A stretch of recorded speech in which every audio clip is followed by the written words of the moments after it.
Hello friends, welcome back to my channel and today we're gonna talk about the Hollywood movie called Nun 2।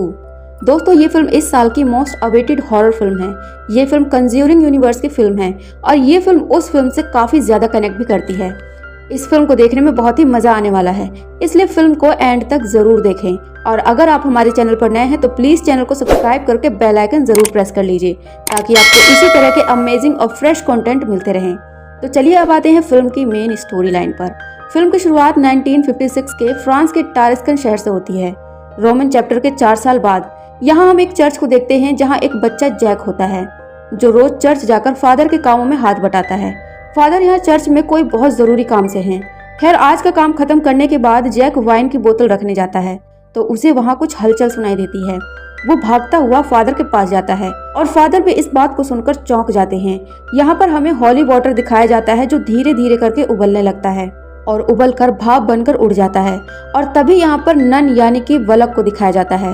अब none यहाँ पर father की उंगलियों को तोड़ देती है, उसे हवा में उड़ा देती है और देखते ही देखते फादर को जलाकर भस्म कर देती है। इसके अगले सीन में हम किसी को वहाँ से बाहर जाते हुए देखते हैं जिसके पीछे नन की छाया थी, यानी कि ये कोई शख्स था जो चर्च में काम करने के लिए आया था। अब सीन शिफ्ट होता है इस कहानी के मेन कैरेक्टर पर जिसका नाम है आयरिन। ये वही कैरेक्टर है जिसने पहले पार्ट में वलक से लड़ाई की थी और जीत भी हासिल की थी और अब ये कहानी उसके 4 साल बाद की है। अब यहाँ पर आयरिन एक नए चर्च में रहती है और उसे ही अपना घर बना लिया है।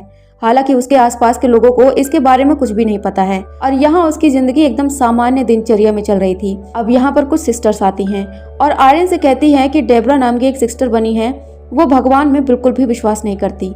अगर ऐसा ही रहा तो वो आगे चलकर एक अच्छी नन नहीं बन पाएगी। आयरिन डेब्रा के पास जाती है और उससे कारण पूछती है तो डेब्रा उसे बताती है कि उसके पिता ने उसके भाइयों को देश की सेवा करने के लिए भेज दिया है और मुझे यहाँ भगवान की सेवा करने के लिए भेज दिया। वो मुझे और मेरी माँ को कभी भी पसंद नहीं करते थे। अब अगले सीन में हम बहुत सारी नन्स को एक साथ बैठे हुए देखते हैं जो कि 4 साल पहले हुए हादसे पर चर्चा कर रहे थे, लेकिन इन्हें ये नहीं पता था कि आयरन ही वो लड़की थी जिसने 4 साल पहले वलक को हराया था। आयरन अब इन सब चीजों में फिर से नहीं पढ़ना चाहती थी, इसलिए वो इसके बारे में किसी को भी नहीं बताती। इसके बाद हम फ्रांस का एक बोर्डिंग स्कूल देखते हैं जिसमें सिर्फ लड़कियां पढ़ती थी। यहाँ के डीन का नाम था मैडम लॉरेंटो और इनके साथ कुछ शिक्षक और एक लड़का था जिसका नाम था मॉरिस। मॉरिस स्कूल की साफ सफाई और साथ ही स्कूल के छोटे मोटे काम किया करता था। अब यहाँ पर हमें पता चलता है कि मैडम लॉरेंटो का एक बेटा था जिसकी उम्र करीबन 6 या 7 साल थी। उसकी मौत यहीं के चैपल में हो गई थी, इसलिए उन्होंने वहां पर जाने से हर किसी को मना किया था। इसके बाद हम कहानी के एक और मेन कैरेक्टर को देखते हैं जिसका नाम होता है सोफी और उसकी mom Kate. Kate as a teacher इस स्कूल में पढ़ाती थी। इसी के साथ क्लास में और भी लड़कियां होती हैं जो सोफी को पसंद नहीं करती थी और उसे ये कहकर चिढ़ाती थी कि मॉरिस तो उसका बॉयफ्रेंड है जो कि सोफी से लगभग 15-16 साल बड़ा है, क्योंकि एक बार सोफी ने मॉरिस को एक हैंड ब्रेसलेट बनाकर दिया था, इसलिए क्लास की लड़कियां उसे चिढ़ाती थी। इसके बाद हम एक लड़की को देखते हैं जो डाक सेवा में काम करती है और बाकी सभी लड़कियों के लिए खत वगैरह और घर का सामान वगैरह पहुँचाती है। और आज भी उसके पास एक पार्सल था, लेकिन जिस कमरे में वो पार्सल डिलीवर करने जाती है तो वहाँ पर एक साया देखती है जो कि होती है नन। वो लड़की वहां से भागने की कोशिश करती है लेकिन नन उसे ऊपर उठा देती है और गर्दन तोड़कर उसे वहीं पर मार देती है।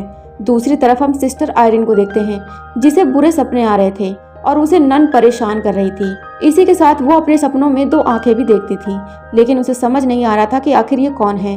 अब यहाँ से सीन फिर से बोर्डिंग स्कूल पर शिफ्ट होता है जहाँ वो लड़कियाँ फिर से सोफी को परेशान करने वाली थी, लेकिन इस बार उसे परेशान करने के लिए इन लोगों ने नया तरीका ढूंढ लिया था।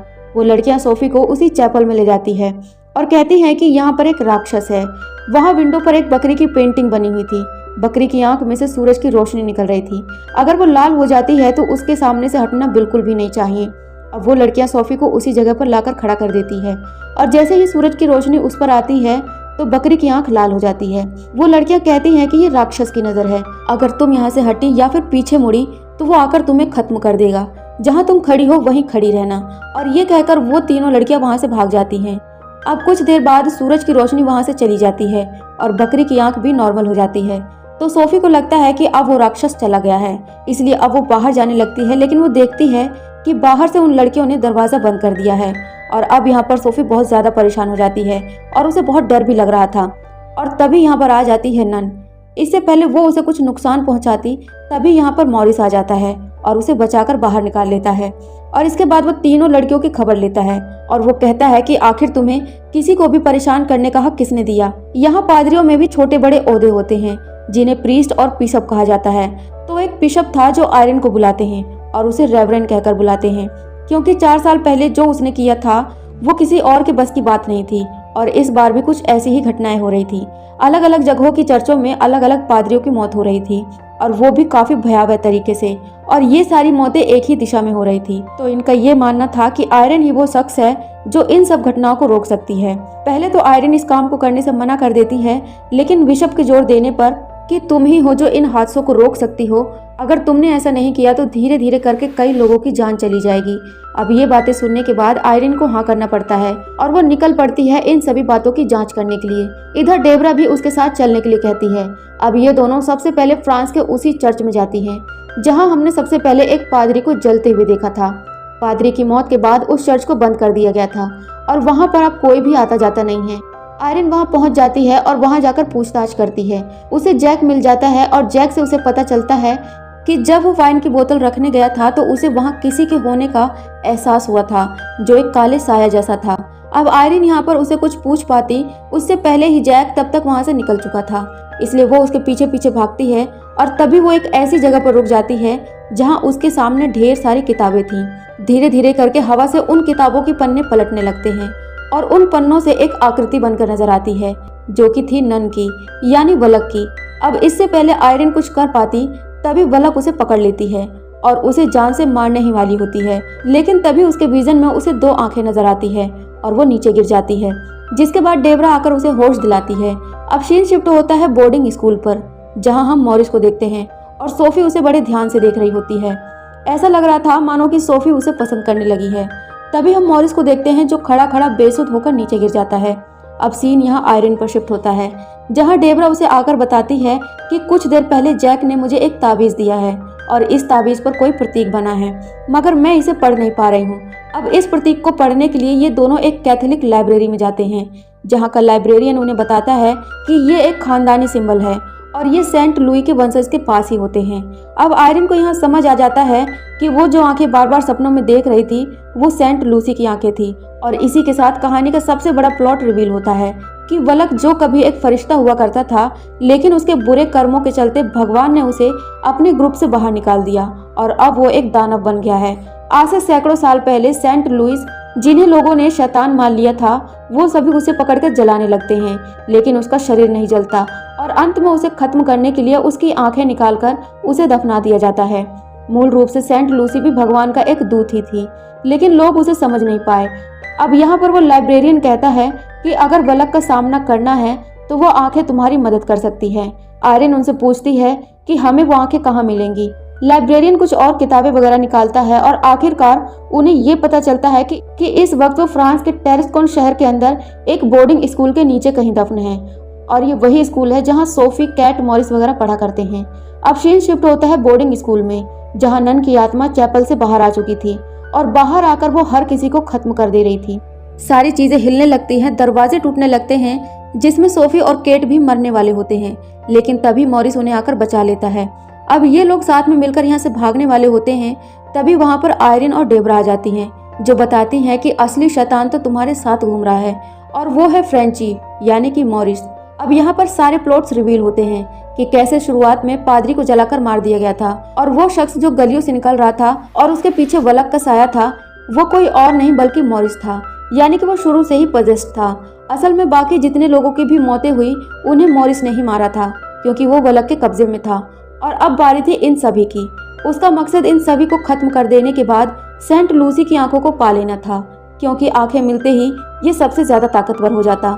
लेकिन जैसा कि आयरन को बताया गया था कि वलक को आंखें मिलने से पहले तुम्हें उसे ढूंढ लेना होगा, तो वो तुम्हारे लिए एक हथियार का काम करेगी इस शैतान को खत्म करने में।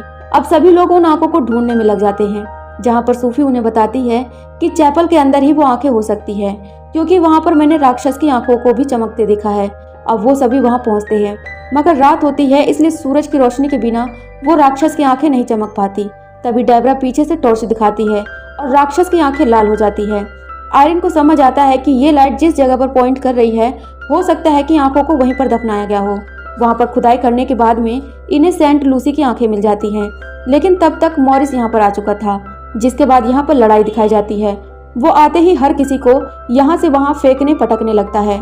डेबरा उसका सामना करती है और भगवान का मंत्र बोलती है, लेकिन यहाँ पर भी उस पर इसका कोई असर नहीं हो रहा था।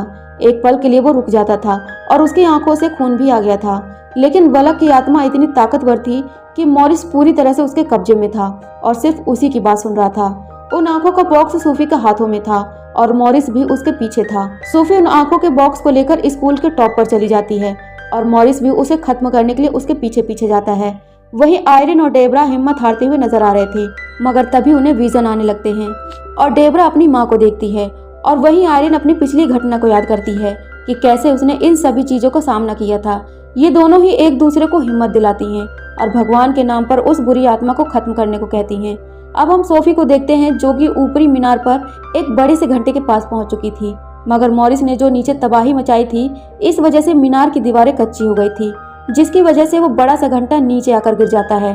तभी एक जोरदार धमाका होता है, जिसमें सोफी के हाथ से वो डिब्बा नीचे गिर जाता है। तभी वलक भी अपने असली रूप में आ जाती है और बस हर किसी को खत्म करने ही वाली थी कि आयरन को वो आंखों का बॉक्स मिल जाता है, जिसकी मदद से वो आखिरकार सभी को खत्म कर देती है। बॉक्स में से एक बहुत ही तेज रोशनी निकलती है, जिस रोशनी को वलक संभाल नहीं पाती और वो वहां से चली जाती है, जिसके बाद में मॉरिस भी ठीक हो जाता है और आत्मा के जाने के बाद वहां का माहौल भी शांत हो जाता है और यहीं पर ये फिल्म खत्म हो जाती है। तो दोस्तों, ये थी अभी हाल ही में रिलीज हुई हॉलीवुड फिल्म नन 2। आपको ये फिल्म कैसी लगी आप हमें कमेंट करके जरूर बताइए और जाते जाते वीडियो को लाइक शेयर करें और चैनल को भी जरूर सब्सक्राइब करें।